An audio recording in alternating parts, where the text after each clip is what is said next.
Okay, hi guys, and welcome to a very quick review of the Hifi T1 Plus. This is the super budget offering from Hifi, who had massive success with the excellent T2, T3, the decent T4, and the exceptional P1. And I've just reviewed the high-end P3, P2, and the P2 planar earphone, which is getting up there, $350. These, I believe, are about $30. You can see I got them in this beautiful little skin-colored blushing pink or whatever. Color aside, you can get them in 4 different colors: black, white, green, and pink. The box is pretty nice. You compare it to something like the CCA C10 Pro or the KZ earphones. It's a step up in quality. Little soft felt in there, earphones were in there, cable and accessories were in there. Put the box to the side. The ear tips are decent. You get 5 different sizes. They give a decent grip. They're definitely better than KZ earphones again, but I'd probably go and put a set.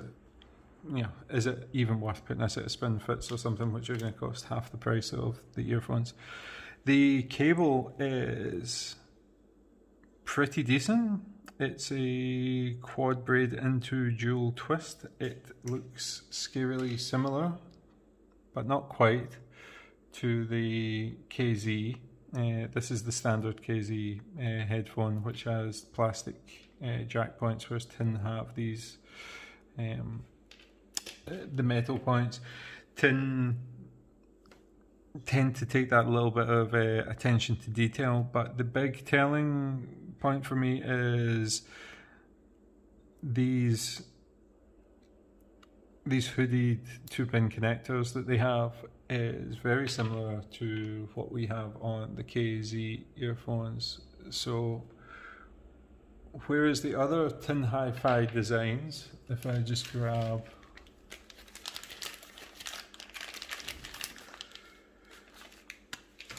the other KZ designs, I'm not going to be able to grab that just now. It's deep in that bag. The other KZ designs they look a little bit sort of standalone-ish. These look kind of like they've came out the KZ factory, although I'm not 100% certain. I can't say for certain with that. But just the way it's sort of faceplate and a very similar style hooding design. You probably can't see that because the camera's not focusing, but it's a very similar sort of step design, even though this one is a metal nozzle.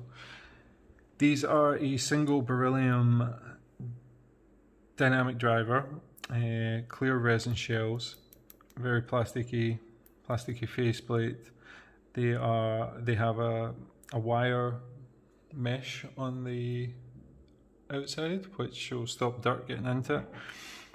Super light, super comfortable in the ear. They don't protrude too far into the ear, which is going to, some people like that deeper insertion depth, so that you can get a better seal deeper into your ear. Sometimes that affects the sound, so that might be why they went with a shorter nozzle on this one. It is a very empty chamber. You can see the dynamic unit on the inside here. Apart from that, there's nothing else really inside there. So they do let in a little bit more noise than something like, that's packed full and very densely packed on the inside.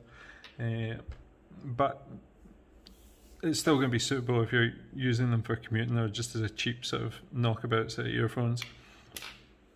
Cable, as I say, decent quality cable, metal splitter,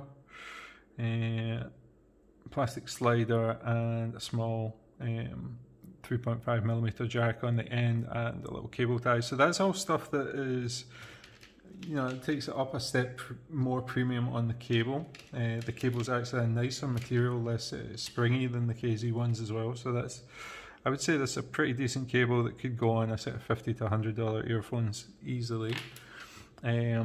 Sound wise, it's very budget hi-fi sounding. It's not going to offend you. It's not going to, I wouldn't say these punch above their weight in any sort of way.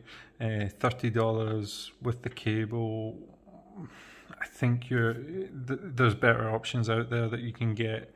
They're not going to be, these are competent, they've got slightly elevated highs, they've got decent clarity in the mids. They sound okay, they sound inoffensive. There's no point in really reviewing these from an audiophile standpoint. It's just they don't have a lot of flaws that consumer earphones from, say, JVC or Sony have at round about this price point, but I don't think they really do much to punch out with that and be something that's going to be worth more. If these were at $20, I would say still a decent buy, but in my head I keep thinking of, if you can get a genuine set of Sony MH1Cs or some of the other older models from KZ, I think you can probably get close to this $30 price, and that's kind of makes it hard to justify these. They sound decent, they sound inoffensive, they deliver a decent amount of bass, a little bit pushed up there in the mid and high range, and only, I would say, slightly above no soundstage.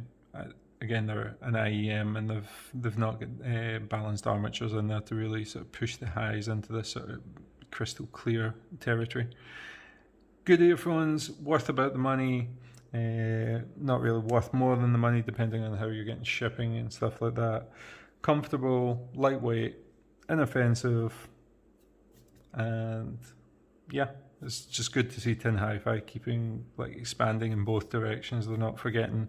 A lot of these companies seem to forget about their budget-minded focus, and Tin certainly seem to be trying to offer something for the cheaper end of the market and the higher end.